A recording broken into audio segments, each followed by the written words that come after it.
Señor, venimos ante ti, glorificando tu santo nombre, suplicando y rogando que tu Espíritu Santo abra el entendimiento de las personas que van a escuchar, Señor. La congregación, las personas que siguen las redes sociales, Casa sobre la Roca, las personas que no te conocen, Señor. Con tu autoridad y tu poder, Señor, tú cambias corazones y suplicamos, rogamos, Señor, que tú cambies esos corazones, Señor. El hombre no puede hacer nada, Señor, solo somos herramientas, Señor, y te pedimos, te suplicamos, Señor, que toques esos corazones y que puedan ver la necesidad urgente, Señor, de rendir sus vidas ante ti, Señor. Te damos gracias por todo lo que has hecho en nuestras vidas. Hoy es un día que venimos a adorarte, Señor, con la atención, Señor, debida a tu palabra y alabarte y bendecirte, Señor. Gracias por este domingo. Bendice, Señor, a toda la persona que va a escuchar, Señor, grandemente, Señor. En el nombre de Cristo Jesús, amén y amén. Domingo 5 de julio.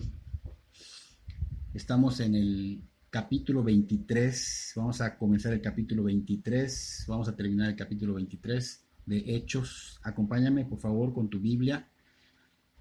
Hechos capítulo 23, tiene 35 versículos, los vamos a ver todos. El tema, el consuelo del Señor Jesús para su siervo. La semana pasada vimos a Pablo defenderse ante los judíos de Jerusalén, y Pablo pues se gozaba porque era la oportunidad que 20 años atrás anhelaba hacer, hablarle a sus compatriotas. La puerta estaba abierta, él solo quería que ellos pudieran escuchar las buenas nuevas y se convirtieran. Vimos una mala respuesta a esto, el testimonio de Pablo, obviamente no funcionó. El Señor no es que no haya obrado, sino que no se dio de ese momento. Pablo pues dio el testimonio de su condición actual cuando tuvo su encuentro con el Señor Jesús, y como que esto trajo enojo, trajo ira, trajo alboroto, querían matar a Pablo, y fue que el tribuno se metió y lo llevaron a la fortaleza, querían azotarlo. Pablo fue astuto, mencionó que que tenía esa nacionalidad romana. El tribuno, pues al saber que era ciudadano romano, tuvo temor que eso pudiera causarle problemas. Y dijimos que a partir de este suceso, Pablo estaría en custodia romana hasta el fin de sus días. Pablo ya no tendría esa libertad que tuvo antes, sería un hombre de prisiones romanas, pero eso no lo limitaría a seguir compartiendo el evangelio. Nos quedamos en que al otro día el tribuno había ordenado que el jefe de los sacerdotes y todo su concilio se presentaran y trajeran también a Pablo y lo sentara frente a ellos, y Pablo pues tomó esto como una segunda oportunidad para presentar el evangelio, pero ahora pues sería ante el concilio, o sea, ante el Sanedrín, y hoy vamos a dar continuidad a esta oportunidad de presentar el evangelio ante el concilio, la cual pues traerá persecución, y veremos el cuidado que tiene el Señor Jesús hacia su siervo fiel. Entonces estamos en Hechos 23, versículo 1 en adelante, y dice: entonces Pablo, mirando fijamente al concilio, dijo: varones hermanos, yo con toda buena conciencia he vivido delante de Dios hasta el día de hoy. El sumo sacerdote Ananías ordenó entonces a los que estaban junto a él que le golpeasen en la boca. Entonces Pablo le dijo: Dios te golpeará a ti, pared blanqueada. ¿Estás tú sentado para juzgarme conforme a la ley, y quebrantando la ley me mandas a golpear? Los que estaban presentes dijeron: ¿al sumo sacerdote de Dios injurias? Y Pablo dijo: no sabía, hermanos, que era el sumo sacerdote, pues escrito está: no maldecirás a un príncipe de tu pueblo. Hacemos una pausa, versículo 5. Entonces nos quedamos en que se le presentó a Pablo otra oportunidad de ganar a Israel para el Señor Jesús.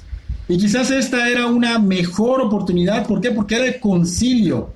El concilio era realmente el Sanedrín. Y si el concilio escuchaba y recibía bien el evangelio y se convertía a Cristo, pues sería una gran bendición, porque sería más rápido impactar al pueblo de Israel. Entonces Pablo estaba muy emocionado, estaba contento porque amaba a sus compatriotas. Así que se dirigió a ellos muy correctamente, como a hermanos. De hecho dijo: varones hermanos, y se hace ver ante el concilio como a igual que ellos, porque la manera normal de dirigirse a ellos era gobernantes del pueblo y ancianos de Israel. Sin embargo, Pablo quería que vieran que él los veía sin odio, sin rencor y como iguales. Pablo resalta ante el concilio su buena conciencia delante de Dios, y al hacerlo, él quería que entendieran que él respondía a la conciencia arreglando las cosas que hacía mal. No dijo esto insinuando que él era perfecto y sin pecado y que su conciencia nunca le decía que hacía mal. Tampoco quiso decir que una conciencia limpia era una manera de justificarse ante Dios. Pablo habló con madurez espiritual, pero estos líderes religiosos se sintieron ofendidos.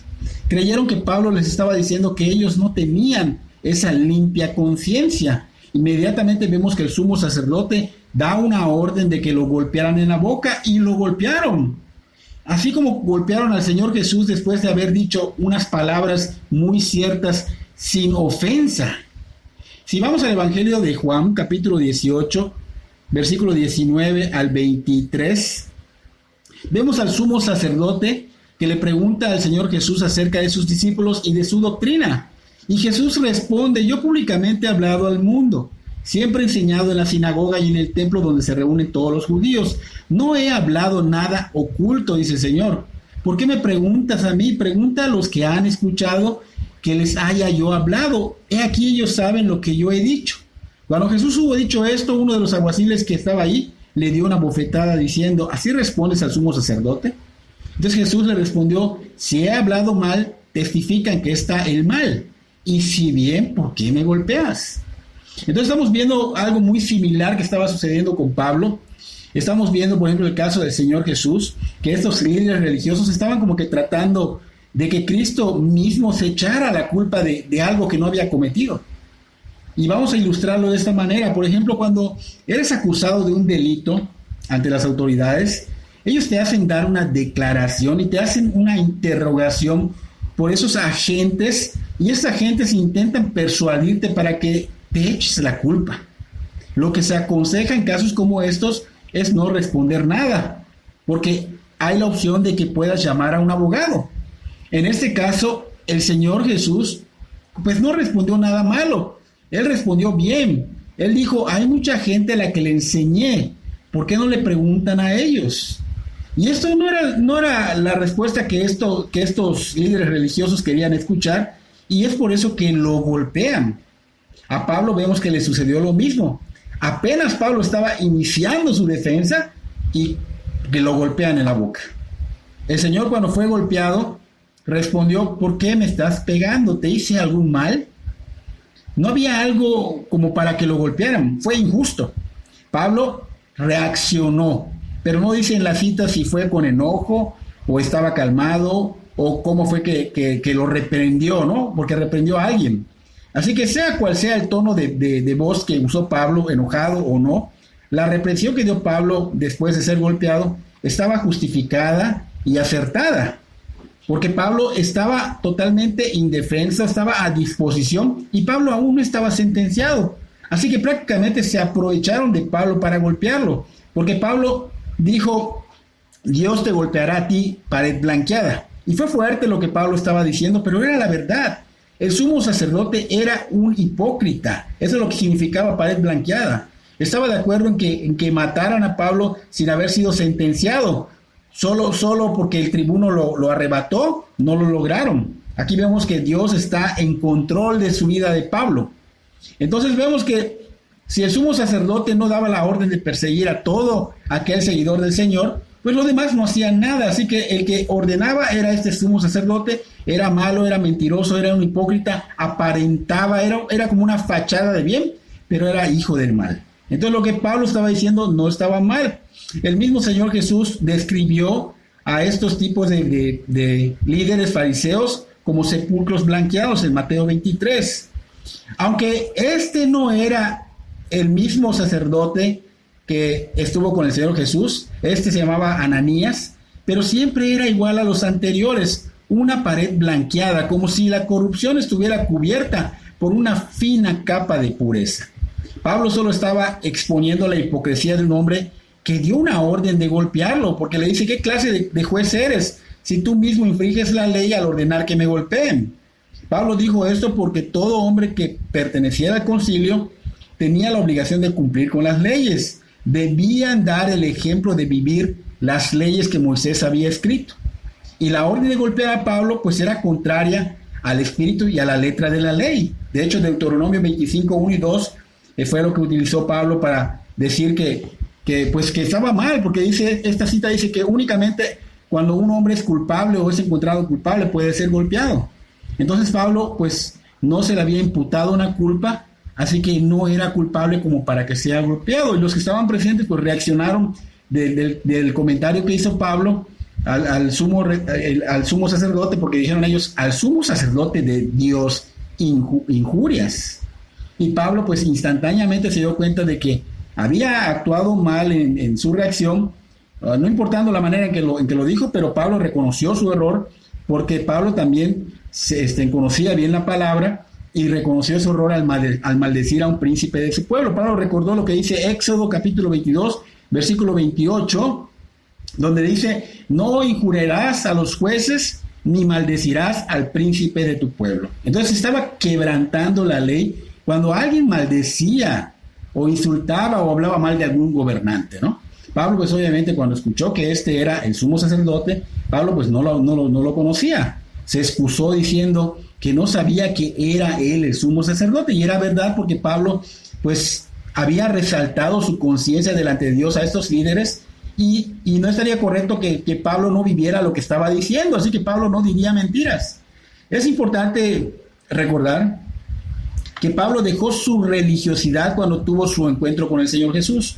Pablo tuvo que renunciar al concilio, si no hubiera habido un encuentro con el Señor Jesús, si no se hubiese arrepentido. El encuentro con el Señor Jesús lo llevó instantáneamente a no tener más contacto con el concilio, y eso había pasado 20 años atrás. O sea que Pablo estuvo 20 años fuera del concilio, no conocía realmente a este sumo sacerdote. Ahora bien, el sumo sacerdote estaba totalmente mal, estaba erróneo, porque daba una orden ilegal. Dijimos que no había el motivo. No honró su puesto este sumo sacerdote. Este sumo sacerdote Ananías era bien conocido por su avaricia. De hecho, el historiador Flavio Josefo habla de cómo él robaba de los diezmos que pertenecían a los sacerdotes comunes.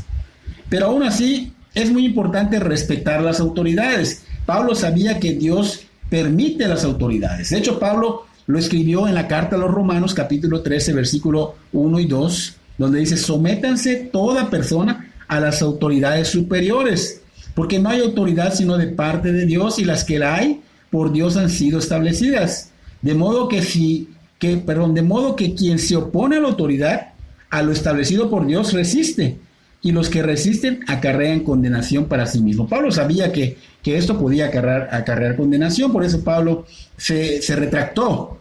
Y también vemos esto con el Señor Jesús. El Señor Jesús se lo dijo a Poncio Pilato en el Evangelio de Juan, capítulo 19, versículos 10 y 11, donde le dice: Pilato entonces le dijo: ¿a mí no me hablas? ¿No sabes que tengo autoridad para soltarte y que tengo autoridad para crucificarte? Y Jesús le respondió: ninguna autoridad tendría sobre mí si no se te hubiera dado de arriba. Entonces vemos que Pablo, pues aunque se arrepintió, pues ya había dicho algo que era cierto y que sucedería también a futuro. Sin saberlo, iba a suceder esto. Cuando Pablo le dijo: Dios te golpeará, las palabras de Pablo fueron proféticas, porque según los comentarios bíblicos, en los últimos días de Ananías se dice que vivió como un animal perseguido. Dicen que terminó muy mal, de hecho, a manos de su propia gente. Entonces esto estaba pasando, pero Pablo obviamente se retractó. ¿Por qué? Porque nosotros debemos de respetar las autoridades. Cuando nosotros hablamos de las autoridades, estamos yendo en contra del Señor, estamos resistiendo y estamos acarreando algo malo para nosotros. Cuando ves una autoridad que está en un error o está llevándola contra Dios, obviamente tú no puedes participar en esas cosas que estén yendo en contra de Dios, pero tú sí puedes orar por las autoridades. No comportarnos como las personas que no conocen al Señor. Tú que conoces al Señor, ora por las autoridades. El Señor obra. Entonces vamos a continuar con Hechos 23, estamos en el versículo 5, pasamos al 26, dice: entonces Pablo, notando que una parte era de saduceos y otra de fariseos, alzó la voz en el concilio: varones hermanos, yo soy fariseo, hijo de fariseo. Acerca de la esperanza y de la resurrección de los muertos se me juzga. Cuando dijo esto, se produjo disensión entre los fariseos y los saduceos, y la asamblea se dividió, porque los saduceos dicen que no hay resurrección, ni ángel, ni espíritu, pero los fariseos afirman estas cosas. Y hubo un gran vocerío, y levantándose los escribas de la parte de los fariseos, contendían diciendo: ningún mal hallamos en este hombre, que si un espíritu le ha hablado o un ángel, no resistamos a Dios. Y habiendo grande disensión, el tribuno, teniendo temor de que Pablo fuese despedazado por ellos, mandó que bajasen los soldados y le arrebatasen de en medio de ellos y le llevasen a la fortaleza. Hacemos una pausa en el versículo 10, capítulo 23. No salgas de esas citas, por favor. Pablo se dio cuenta que entre el concilio al cual estaba hablando, pues había una parte de saduceos y otra de fariseos. Y al darse cuenta de esto, discierne en el espíritu que era todo lo que él podía hacer. O sea que no podía realmente hacer más porque no iban a recibir bien el evangelio. Esta audiencia no recibiría, pues realmente no estaban dispuestos a recibir el evangelio. Había oposición. Primero porque pues vemos la orden que dio el sumo sacerdote de golpear a Pablo. Esa fue una. Y segundo, pues por la actitud de los saduceos. Ellos no creían en la resurrección de los muertos. Dijimos que tampoco en los espíritus, ni menos en los ángeles, ¿no? Entonces Pablo estaba viendo la oposición, y no es que Dios no pueda contra la oposición. Claro que todo lo puede, no hay nada imposible para él. Pero cuando el Señor te muestra la dureza del corazón, y te muestra la oposición, y te muestra que la puerta está cerrada, pues es mejor no insistir. A veces cometemos el error a veces lo hacemos con nuestros familiares, ¿no? A él estamos queriendo dar más duro a la palabra para que ellos se conviertan porque los amamos. Pero cuando se es cerrada la puerta y no te permiten hablar, pues es mejor no insistir. Dejar las manos de Dios, orar por ellos. Acá vemos que Pablo ya había pues discernido que no se iba a poder más, y ahora vería la manera de preservar su libertad antes de que el concilio lo quisiera matar. Recuerden que la intención de ellos era matarlo. Entonces la idea de Pablo, pues obviamente fue como que causar una división, causar una separación de los pensamientos por medio de las doctrinas y sus partidos, para que por ese medio se separaran y contendieran entre ellos, y Pablo quede pues obviamente en el bando que simpatizara más con él. Y lo logró cuando dijo: yo soy fariseo, hijo de fariseo. O sea, como ya conocía el tipo de audiencia que tenía, mencionó su herencia como fariseo, y seguidamente habló acerca de la esperanza de la resurrección de los muertos, y que por eso se le juzgaba. Entonces Pablo sabía perfectamente que ese asunto era de gran controversia entre esos dos partidos, y no estaba mintiendo al decirlo, porque realmente se le estaba juzgando a Pablo por decir esta verdad, porque Pablo predicaba la resurrección de los muertos a través de Cristo Jesús. Y ese es el mensaje, hermanos, que todo cristiano debe enseñar. Todo cristiano que sea iglesia debe enseñar, porque hay muchos que enseñan que Cristo no resucitó en cuerpo, que solo en espíritu. Y la Biblia enseña que resucitó en cuerpo. De hecho, Lucas capítulo 24, versículo 37 al 39, nos dan un ejemplo de que sí fue real. Dice: pero ellos, aterrorizados y asustados, pensaron que veían un espíritu. Estaban en el aposento alto todos los discípulos después de la muerte, y ya habían pasado los 3 días. El Señor Jesús ya había resucitado, y estaban dentro, pero con las puertas cerradas, ventanas cerradas, porque tenían temor pues a los romanos, ¿no? Y a los judíos, obviamente, que los andaban buscando. Entonces estaban, dice, que aterrorizados, y pensaron que veían a un espíritu cuando de pronto se presentó el Señor, y le dice: ¿por qué se asustan? ¿Y por qué surgen dudas en su corazón? Miren mis manos y mis pies, soy yo mismo, tóquenme, vean, porque un espíritu no tiene carne ni huesos como yo los tengo, les decía el Señor, ¿no? Entonces vemos aquí realmente en la misma palabra cómo se corrobora que el Señor no solo es espíritu, el Señor resucitó en carne, resucitó su cuerpo, y por eso Tomás tocó las heridas. Entonces, en 1 Corintios capítulo 15 y 5 vemos otra parte mencionada. Dice: se apareció a Cefas, que es Pedro, y después a los 12, y luego se apareció más de 500 hermanos a la vez, la mayoría de los cuales viven aún, pero algunos ya duermen. O sea, aquí estamos viendo que se le presentó al Señor en cuerpo a más de 500 personas. Y esas más de 500 personas dieron testimonio de Él, y por eso hay mucha recopilación de la historia donde dan testimonio de que Cristo resucitó en cuerpo, en carne. Entonces hay que tener cuidado, mucho cuidado en lo que escuchamos. Es importante orar a Dios. Esto es muy importante, orar a Dios y pedirle que el Espíritu Santo nos guíe. Cuando leamos la palabra, cuando escuchemos la palabra, es importantísimo pedirle al Espíritu Santo que nos guíe. Él es Dios, Él es nuestro guía, Él es nuestro maestro, Él es nuestro consolador. El Señor dijo que lo enviaba para eso. Él nos lleva a la verdad, Él nos lleva a Cristo, pero tenemos que orar, tenemos que congregarnos, porque es importante que nos congreguemos para que podamos realmente estar en la obediencia. Porque mucha gente tristemente acude a muchas iglesias y el Señor no te va a poner en una. Y también ten cuidado de lo que escuchas, porque hay muchas doctrinas que realmente te pueden desviar. Si escuchas a muchas personas, es muy probable que no crezcas y te desvíen. Porque aunque parezca que sí, porque estás obteniendo más conocimiento, pero la verdad a lo mejor no es, porque no es la misma doctrina en muchos lugares. Hay que tener mucho cuidado. La recomendación es la siguiente: donde quiera que estés, en cualquier obra que estés, congregación, iglesia, que sea, tienes que orar y leer tu Biblia. Lamentablemente nos enfocamos mucho en prédicas de muchas gentes que ni siquiera conocemos personalmente. No sabemos si esas personas realmente viven lo que están predicando. Entonces hay que tener mucho cuidado. Así que te recomiendo, lee tu Biblia, donde quiera que estés, escucha las prédicas de allá, las enseñanzas de allá. Y obviamente si el pastor que está allá te recomienda algún predicador, bueno, pues es diferente, pero no te enfoques en buscar, más bien enfócate en leer la palabra de Dios.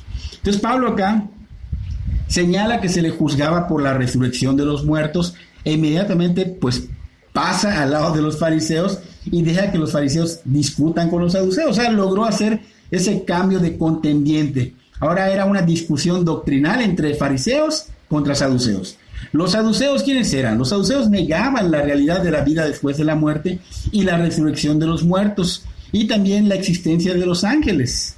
Los ángeles, pues obviamente, lo podemos ver en el Antiguo Testamento y en el Nuevo Testamento. Vemos en varias citas bíblicas donde aparecen estos ángeles. Por ejemplo, en Sodoma y Gomorra con Lot, cuando fueron a buscarlo y fueron a liberarlo porque iba Dios a destruir Sodoma y Gomorra.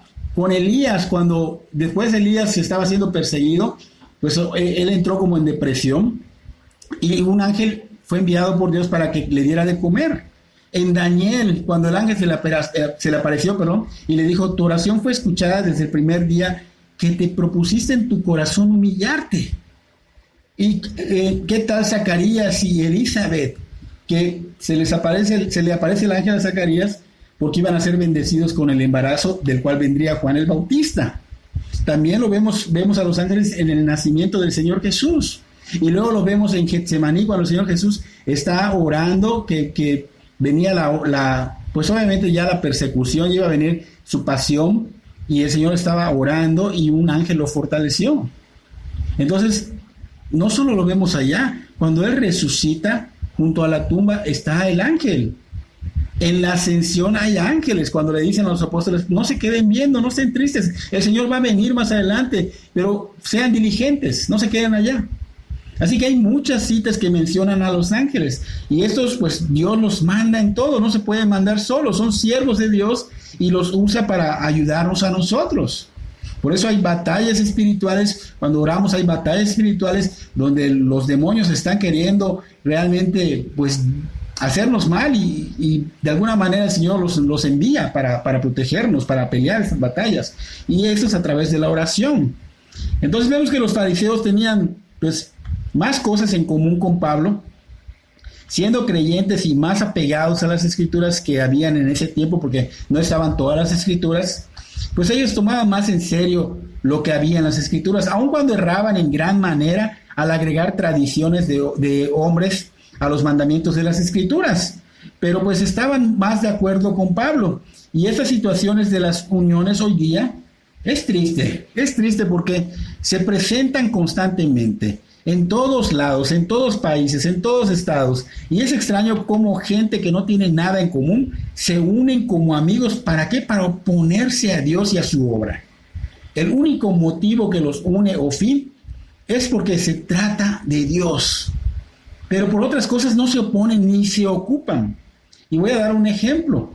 En las escuelas se han metido cosas muy feas como la educación sexual, y han metido la repartición de preservativos y el poder decidir vestir como el niño desee o la niña desee. En eso pues no hay oposición. Pero ¿qué pasa cuando llevas una Biblia o hablas de Dios? Cuidadito hables de Dios acá, te dicen. O ¿sabes qué? No traigas esos libros acá, no traigas esa Biblia. Entonces vemos que tristemente la humanidad está, sin darse cuenta, en contra de Dios. Esto pasa y vemos la unión que hay con tal de irse en contra de Dios. Volviendo al tema, los romanos vigilaban la situación que estaba pasando, veían pues a los saduceos que estaban disputando, y de pronto unos fariseos se pararon y terminaron diciendo: no encontramos algún mal en este hombre, por Pablo, ¿no? Si Dios le mandó un espíritu o un ángel y le habló, pues déjenlo ir, no vaya a ser que estemos resistiendo a Dios. Entonces el tribuno estaba asombrado de ver a estos judíos, porque los veía así como que estuvieran mal, pues no estaban obrando bien, como que estaban haciendo las cosas muy mal, como si estuvieran locos, ¿no? Porque veía que había violencia y disputas sin terminar. Primero veía que discutían por la palabra gentiles y ahora por la palabra resurrección, y no llegaban nunca a nada. Entonces comenzaron a jalonear cuando esas personas dijeron: bueno, no le vemos culpa, no va a ser que estemos resistiendo a Dios, y lo quisieron jalar y lo empiezan a jalar de un lado para otro, lo empiezan a jalonear a Pablo, y obviamente que era tan fuerte que casi le arrancaban los brazos. Por eso es que el tribuno da una orden de que arrebaten a Pablo para su propia seguridad, y lo puso en custodia en la fortaleza. Aunque Pablo fue librado, Pablo no estaba contento con el resultado. ¿Por qué? Porque primero, pues se dio la oportunidad de predicar a aquella multitud de judíos que atendían al templo, y terminó en fracaso. Eso fue la vez pasada. Y luego, segundo, pues se da la oportunidad de predicar al concilio, y obviamente termina mal. Entonces Pablo no se sentía bien. O sea, Pablo estaba totalmente triste, como derrotado. De hecho, más adelante en Hechos 24, 20, 21, Pablo como que sugiere que la táctica que había hecho de traer controversia en esta escena, de lo que hizo que se opusieran estos dos grupos, pues siente Pablo que no fue bueno, que no fue lo correcto. Él cree que lo hizo mal, que actuó mal de su parte. Ahora, lo que nosotros podemos ver acá, y lo que sí sabemos con certeza, es que Dios está en control. Y si no se dio el que él pudiera ganar a esos pues israelitas, a los judíos, bueno, pues Dios no permitirá que su plan se desvíe. Entonces hay que tener siempre eso de que, bueno, hice mi parte, yo sé que Dios está en control, y que pues esto va de alguna manera Dios lo va a mover, ¿no? Continuamos con Hechos 23, versículo 11.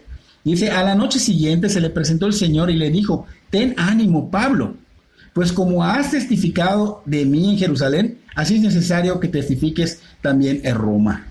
Y si escuchaste bien, hermano, se le presentó el Señor se le presentó a Pablo. Primero que nada, vamos a ver lo siguiente. Había pasado una escena totalmente caótica, algo difícil para Pablo, porque su corazón de Pablo pues deseaba predicar el evangelio a sus compatriotas judíos. Él quería que ellos se salvaran, y Pablo pues habla de este sentir en la segunda carta de Timoteo, capítulo 4, versículo 16, donde dice: en mi primera defensa, o sea, aquí Pablo se estaba defendiendo, en mi primera defensa ninguno estuvo a mi lado. O sea, todas las personas que habían ido con él no estaban a su lado, sino que todos me desampararon, no les he tomado en cuenta, dice. Pero el Señor estuvo a mi lado y me dio fuerzas para que por mí fuese cumplida la predicación y que todos los gentiles oyesen. Así fui librado de la boca del león, o sea, de la muerte, y el Señor me librará de toda obra mala y me preservará para su reino celestial. A Él sea la gloria por los siglos de los siglos. Amén. Entonces aquí en esta carta me está mostrando Pablo que en ese momento, pues que estaba desamparado y que estaba muy, muy mal, ya estaba sin fuerzas. Menciona su estado de ánimo, estaba afligido, frustrado, seguramente estaba quebrantado, seguro estaba sollozando en un duelo porque se perdieron esas dos oportunidades y sentía que le había fallado a Dios, porque así lo veía él. Y esto sucede hoy día con sus siervos. Realmente pasa, nos ha pasado. Hay momentos donde se pierden las oportunidades de ser de bendición para otros, de hablarles de Cristo. Y eso nos duele. Y a veces se pierde la oportunidad y nos redarguye, te quebrantas, te dueles. A veces no salió bien y te atormenta porque no fuiste una buena herramienta, no diste un buen uso a lo que Dios ha dado en ti. Entonces Pablo, pues obviamente siendo un siervo audaz, valiente, sin temor, sentía que se acababa su ministerio, se estaba deprimiendo como se deprimieron aquellos hombres de Dios como Jonás, que se estaba deprimiendo y quería hasta que lo maten, como Elías que estaba deprimido porque lo querían matar por esta mujer Jezabel que había mandado gente para matarlo, y Elías se deprimió. Entonces así estaba Pablo, las fuerzas se le fueron y estaba totalmente como derrotado. Y esto es lo que aprovecha el mal, esto es lo que aprovecha Satanás y sus demonios. Esos demonios toman ventaja de este tipo de depresión, de este tipo de momentos, y empiezan a darte vueltas en la cabeza porque te empiezan a hablar, te empiezan a recordar en el oído. ¿Para qué? Para que te veas mal, te sientas mal, te deprimas y quieras morir, porque es lo que quieren, destruirte. En verdad, la depresión se da a las personas que no tienen una relación con Dios, pero también se da a esas personas que son cristianas en un momento de flaqueza. Es importante estar firmes en la fe para que cuando vengan estas pruebas no nos decaigamos y sigamos confiando en el Señor, porque es lo que estaba pasando. Pablo estaba totalmente así débil, así cayó totalmente derrotado y no estaba confiando en el Señor. Y es muy importante para el que no conoce a Cristo, que busque diligentemente al Señor, porque hay misericordia para los que lo buscan de corazón y en arrepentimiento genuino. Para los cristianos que se deprimen, es importante recordar que tienen hermanos en Cristo, que tienen amigos en Cristo, que te hablan de la palabra, que oran por ti y que te guían a Cristo. No estás solo. Las tinieblas, en ese momento que Pablo estaba así mal, las tinieblas estaban envolviendo a Pablo, estaban sobre él. Su confianza en Dios parecía fallar. Se levantó una batalla infernal encima de él que seducía a Pablo a las tinieblas. Pero en el momento más duro, la luz vino a Pablo. El Señor Jesús no lo dejó, estuvo junto a él. Tienes que entender que Dios no duerme. Siempre está pendiente de los que son sus siervos, de los que son suyos. Y ese momento fue único. Imagínate la escena. Una nube de demonios queriendo hacer que Pablo se rindiera, queriendo hacer que Pablo se deprimiera, queriendo hacer que Pablo se destruyera y que no confiara en el Señor. Y de pronto llega el Señor Jesús y todas las potestades diabólicas huyen ante su presencia. Y esta fue una presencia física. El Señor realmente se le apareció a Pablo. El Señor ha prometido a cada creyente que estará con nosotros hasta todos los días, hasta el fin del mundo. Lo dice Mateo 28:20. Y es una gran verdad.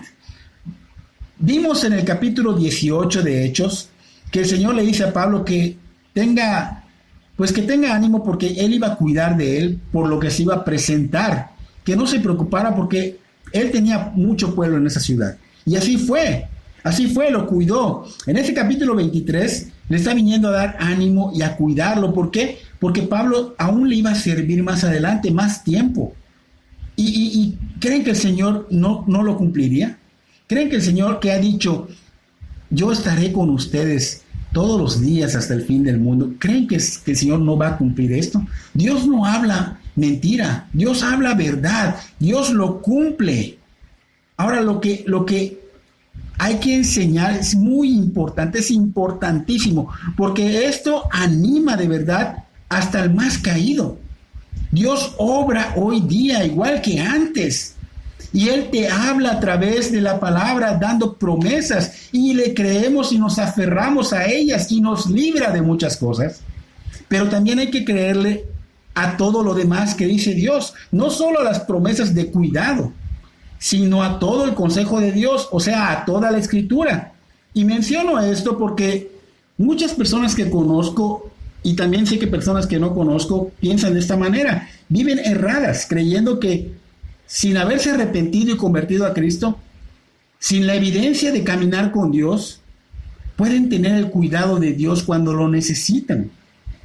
Y sé que les voy a caer como una patada en el estómago, pero es mejor decir la verdad que decir mentiras. Y es mejor que me odies, pero que esto deje en tu corazón una semilla divina que pueda llevarte a los pies de Cristo, porque vale la pena que te odien por ganar almas. Y la verdad, en la Biblia es que Dios está airado con el ser humano. Hay una herejía que circula de iglesia en iglesia, y es la frase que dicen que Dios aborrece al pecado, pero ama al pecador. Y es una frase equivocada, es una frase errada, porque Dios aborrece al pecador, aborrece al que comete pecado, los considera sus enemigos, porque el ser humano va en contra de lo que Dios ha estipulado. Y sería de gran ayuda que por favor apuntes estas citas bíblicas para que corrobores lo que voy a mencionar y no sigas viviendo engañado. Salmo 5:5, capítulo 5, versículo 5 dice: los insensatos no estarán delante de tus ojos. Dios dice: aborreces a todos los que hacen iniquidad. Y esos insensatos son los que obviamente no tienen la sensatez de buscar a Dios. Y esos que aborrece Dios, que hacen iniquidad, obviamente son personas, todas las personas que no tienen a Dios en su vida, porque todo lo que hacen, así sea moralmente bueno, es pecado. Porque Él dice que sus obras de justicia pues son inmundicia. Salmo 7:11, Dios es juez justo y Dios está airado contra el impío todos los días, contra el pecador. Está airado, ¿por qué? Porque es un Dios justo. Es un juez justo. Salmo 34:16, la ira de Jehová está en contra de los que hacen mal para cortar de la tierra la memoria de ellos. Todo ser humano que no tiene a Dios, obviamente está haciendo mal, tiene un corazón perverso. Habacuc 1:13, muy limpio eres de ojos para ver el mal, ni puedes ver el agravio. No puede estar frente a Dios el pecado. No puede estar la persona pecadora enfrente de Dios porque lo consume. Su santidad es un fuego consumidor. No soporta al pecador, no soporta al pecado. Y Proverbios 11:20 dice: abominación son a Jehová los perversos de corazón. Y sabemos muy bien en la Biblia que dice que todo ser humano tiene un corazón perverso. Así que Dios está airado con el pecador, odia, aborrece al pecador. Y surge la pregunta, ¿entonces Dios es malo? No, Dios es bueno, pero también es justo y su justicia no se puede pasar por alto. Su amor es muy, muy grande y únicamente está en Cristo Jesús y la obra que hizo en la cruz del Calvario. ¿Ves ese amor estratosférico cuando ves lo que Dios hizo de dar lo más valioso y preciado que puede haber? Y obviamente es Cristo. Y Cristo Jesús se dio voluntariamente por sus enemigos, o sea, esos somos nosotros, toda la humanidad, para tomar nuestro lugar y salvarnos de la sentencia de muerte eterna en el infierno. Es como, te lo voy a ilustrar, es como si estuvieras sentenciado a morir en una silla eléctrica y alguien venga voluntariamente a tomar tu lugar y te diga: yo recibiré tu castigo, yo tomaré tu lugar, yo lo recibiré, y lo recibe. Entonces puedes entender ahora la justicia y el amor descomunal de Dios. Su amor y su misericordia están en Cristo, pero sin Cristo Dios está airado contigo. O sea, Dios es justo y tiene que dar castigo al que realmente cometió el pecado. Entonces, su amor está en Cristo, pero Él está airado con el que no tiene a Cristo. Así que estamos viendo su amor y su misericordia, la gracia que puedes recibir realmente si tú buscas, tocas, llamas. Y ahora que ya lo sabes, ve a Cristo. Solo a través de Cristo Jesús puede ser perdonado de pecados, limpio ante Dios. Solo Cristo te da su justicia para que seas aceptado por el Padre en el cielo. Solo cuando eres perdonado por Cristo y te bautiza con el Espíritu Santo, puedes ser hijo de Dios. Y solo así puedes pertenecer a los santos de Dios, a los cuales Dios protege. Isaías 40:28 en adelante dice: ¿No has sabido, no has oído que el Dios eterno es Jehová, el cual creó los confines de la tierra? No desfallece ni se fatiga con cansancio, y su entendimiento no hay quien lo alcance. Él da esfuerzo al cansado y multiplica las fuerzas al que no tiene ningunas. Los muchachos se fatigan y se cansan, los jóvenes flaquean y caen, pero los que esperan en Jehová tendrán nuevas fuerzas, levantarán alas como las águilas, correrán y no se cansarán, caminarán y no se fatigarán. Pero esto es lo que esperan en Él. O sea, sus santos, los que ya se convirtieron, los que ya se arrepintieron. Si tú no tienes a Cristo, esto no es para ti, porque Dios está airado contigo. Entonces, ¿cuál es la esperanza? ¿Cuál es la bendición más grande, que es la esperanza? Cristo. Cristo está para ti, gratuitamente, porque es gracia. Gracia significa regalo inmerecido, no lo mereces, pero Él dice: aquí estoy si tú vienes arrepentido. Si tú realmente te arrepientes de tus pecados y obviamente le clamas al Señor, le ruegas al Señor que seas perdonado y que sea tu Señor y tu Salvador. Pero obviamente tiene que haber un arrepentimiento genuino, de corazón. Entonces, todos quieren esta protección, todos quieren este cuidado, esta fortaleza que Dios da. Pero solo es posible si rindes tu vida correctamente a Cristo Jesús. No hay otro nombre dado bajo el cielo, ni dado a los hombres en que podamos ser salvos. Es Cristo. Y para los que ya son de Cristo, a veces creo, hermanos, que no hemos aprendido realmente a agarrarnos de las promesas del Señor, a creer en el Señor. Nuestras vidas reflejan que no creemos en las promesas del Señor.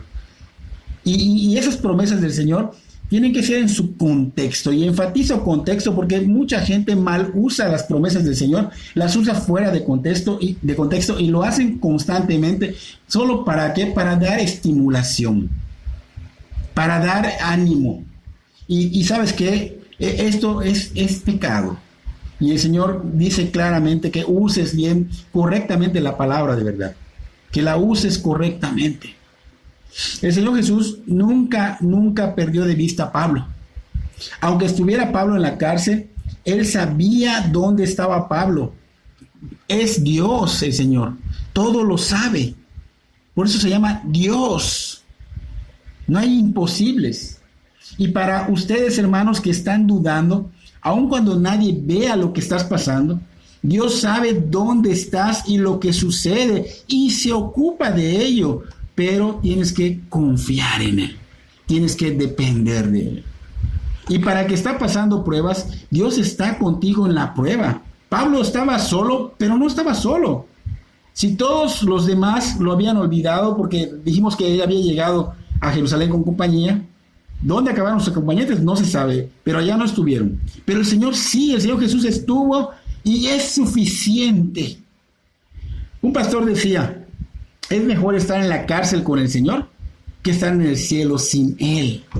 Y eso es lo que nos debe motivar a que Cristo esté con nosotros, donde sea que nos vaya a llevar, que Él esté. Entonces vemos a Pablo en escenas anteriores. Vemos que sale milagrosamente de las prisiones, pues mucho antes de lo esperado. ¿Por qué? Porque el poder de Dios actúa, de alguna manera el Señor los libra. Pero esta vez vemos que el Señor no lo estaba liberando. El Señor se encontraba con él en la celda.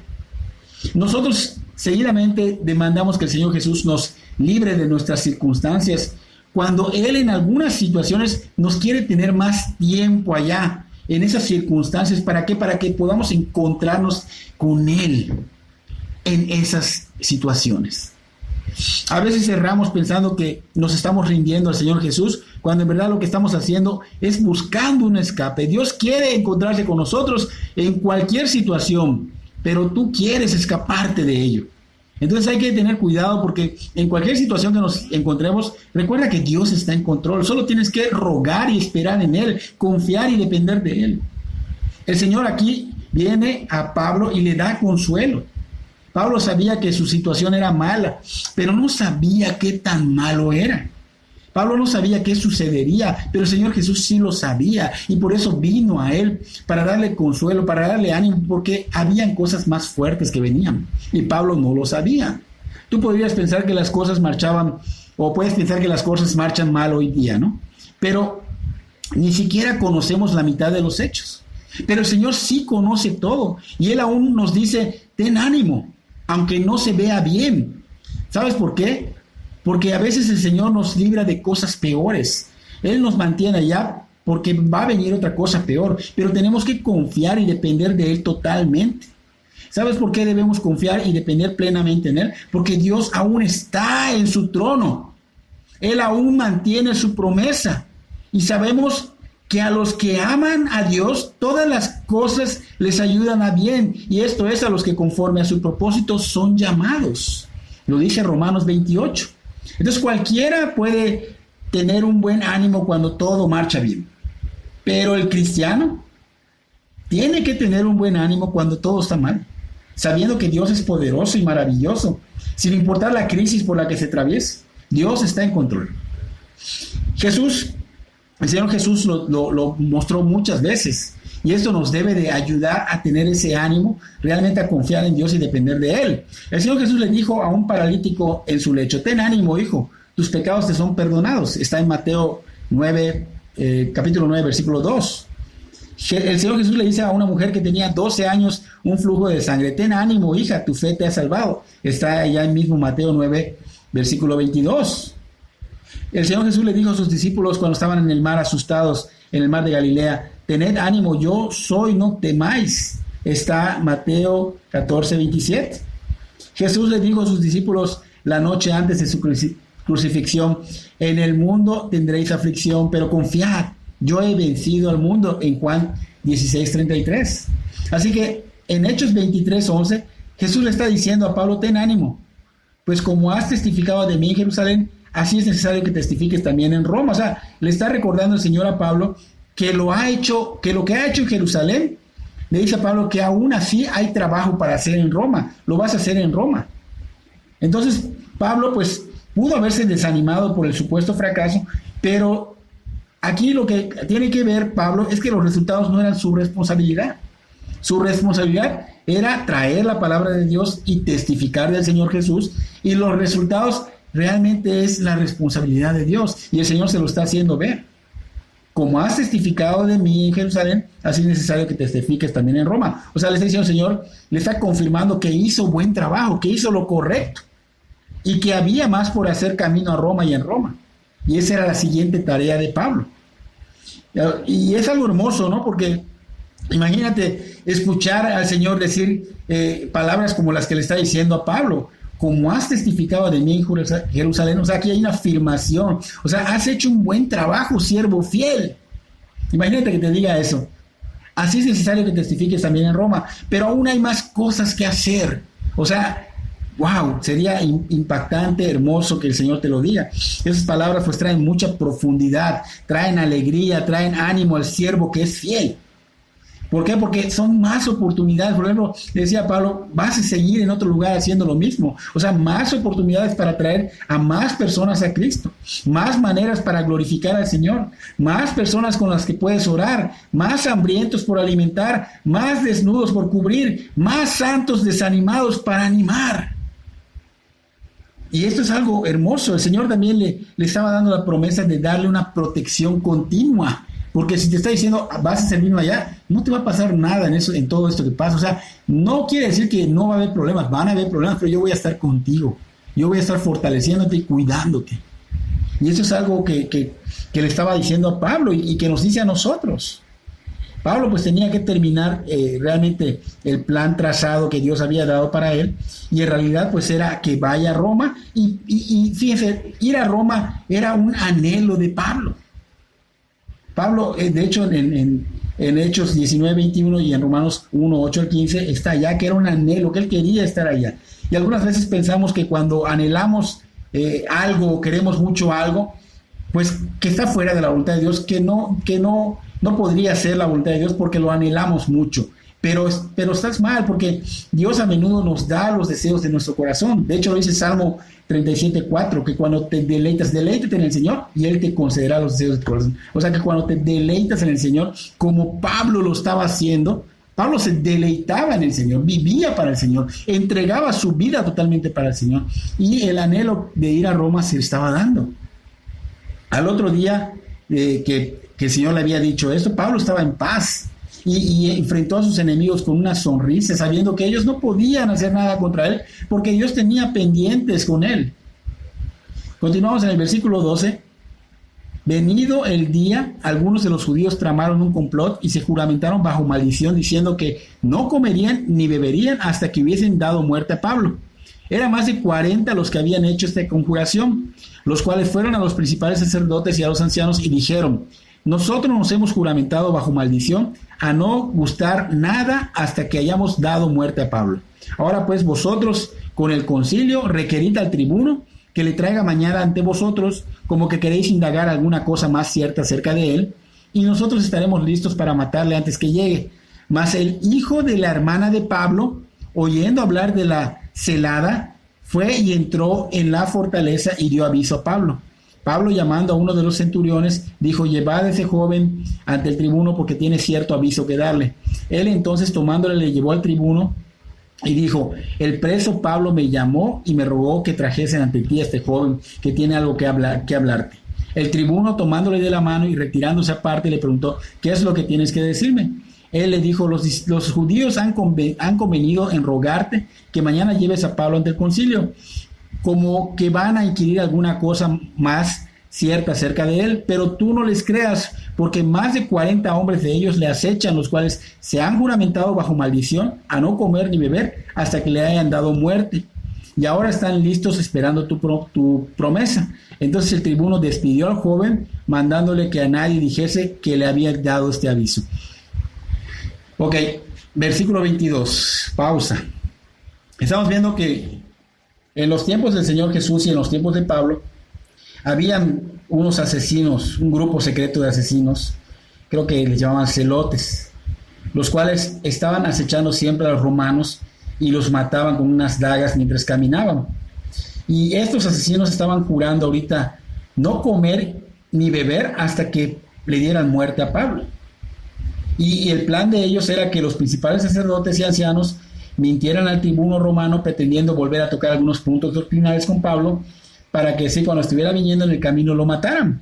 Y su mentira pues era un pecado, y los hombres que debían estar pues comprometidos con la ley de Dios, que eran los líderes religiosos, estaban de acuerdo con eso, estaban contentos al pecar contra él. Ellos tenían celo, pero con la disposición de mentir y pecar para cumplir sus supuestas metas piadosas, pero obviamente sabemos que no eran piadosas. Entonces vemos que se presenta el sobrino, el hijo de su hermana de Pablo, y pues esto no fue un accidente, ¿no? O sea, realmente no fue casualidad. Dios está en control, vemos otra vez a Dios en control.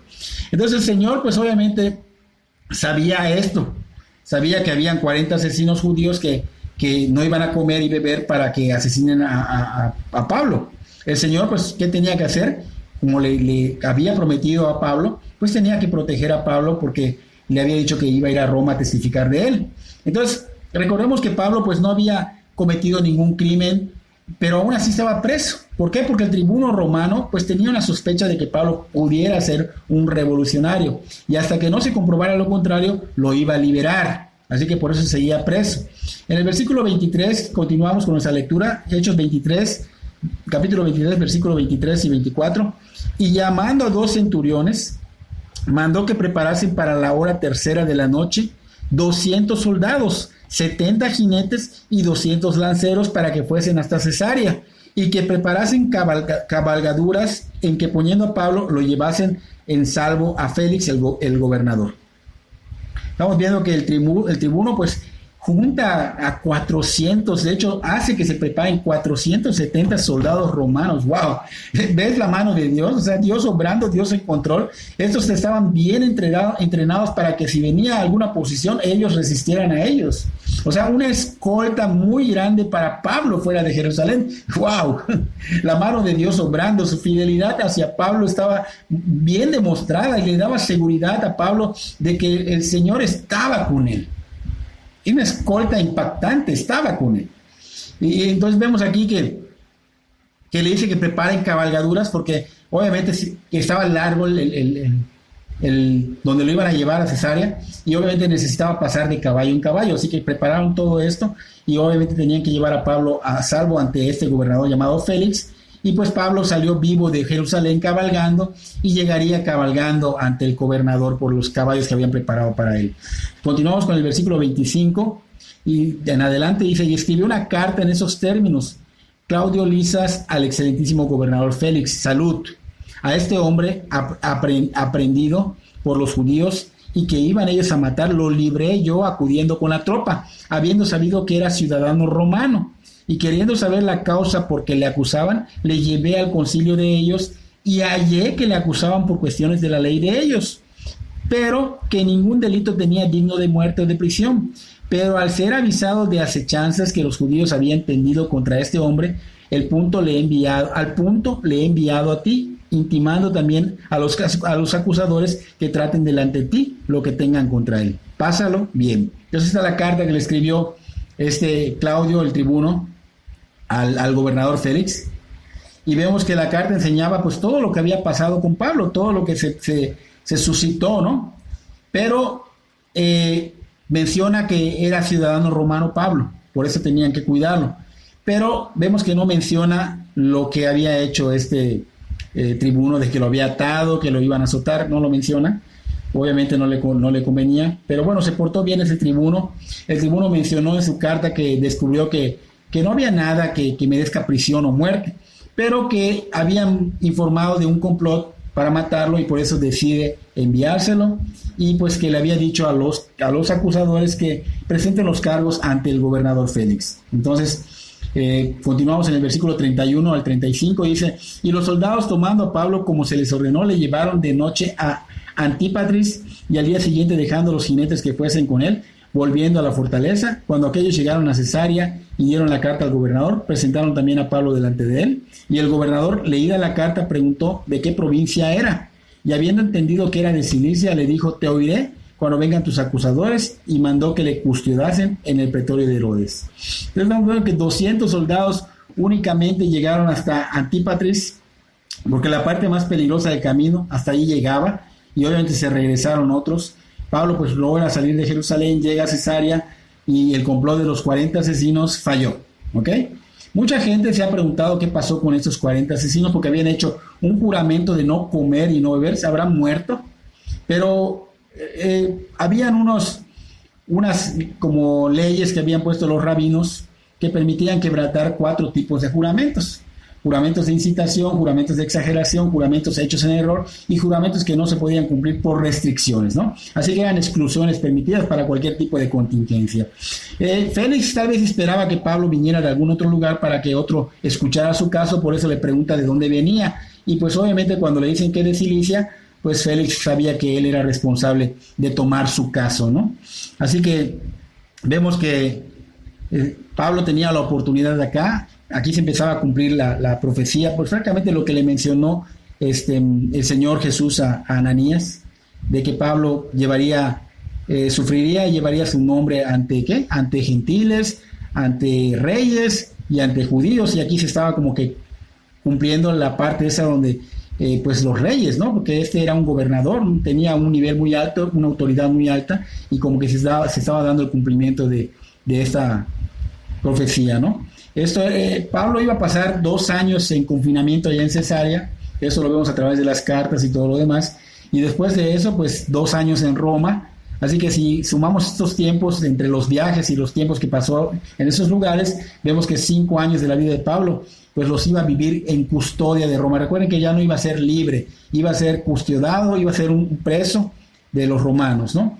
Entonces vemos que Pablo anteriormente, pues a esos 20 años estaba viviendo en libertad, y él confiaba y tenía que confiar en las promesas de Dios a través de esos años que pasó, pero ahora iba a ser diferente, pero tenía que confiar también en las promesas, pues aún fuera de libertad, porque ya no iba a estar en libertad, y saber que Dios lo iba a cuidar, lo iba a proteger, y que iba él a hablarle, ¿a quiénes? A los reyes y a los judíos. Entonces, de alguna manera Pablo estaba esperando estas promesas que se cumplieran del Señor Jesús, esas promesas que se las había dado 20 años atrás, fíjense. Y obviamente recientemente le había prometido que él iba a servirle en Roma, así que esas promesas pues estaban esperando Pablo que se cumplieran, que se cumplieran. Entonces tenemos que entender nosotros que debemos confiar de la misma manera que Pablo. Todo creyente debe hacer lo mismo, debe confiar, debe depender totalmente de Dios, y sí agarrarse de las promesas que no estén fuera de contexto, porque hay mucha gente que predica fuera de contexto, y obviamente pues son personas que solo están enfocados en causar como que animación a las personas, como coaches, como las toman como pláticas de animación, ¿no? Y eso no es correcto, pero sí el Señor nos habla acá claramente, nos ha dicho que vamos a tener aflicción, pero que Él va a estar con nosotros todos los días hasta el fin del mundo, y es una promesa de la cual tenemos que agarrarnos. Obviamente tenemos que estar caminando junto al Señor y no lejos del Señor. Espero que esta predica haya sido de bendición para tu vida, y no olvides que el Señor verdaderamente quiere que busques, que toques, que llames. Si tú no eres salvo, estás a tiempo, y para los que ya son salvos, hermanos, aprendamos a depender y a confiar en Dios. Vemos acá muchas áreas en donde nos anima a que realmente sí, en verdad, Dios, Cristo está con nosotros, y su Espíritu, el Espíritu Santo está con nosotros, guiándonos, consolándonos y ayudándonos y llevándonos a Cristo. Que Dios bendiga tu vida grandemente.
pueda ver, estás sobrando. Siempre estás sobrando. Siempre estás sobrando. Aunque no pueda ver, estás sobrando. Aunque no pueda ver, estás sobrando. Siempre estás sobrando. Siempre estás sobrando. Aunque no pueda ver, estás sobrando.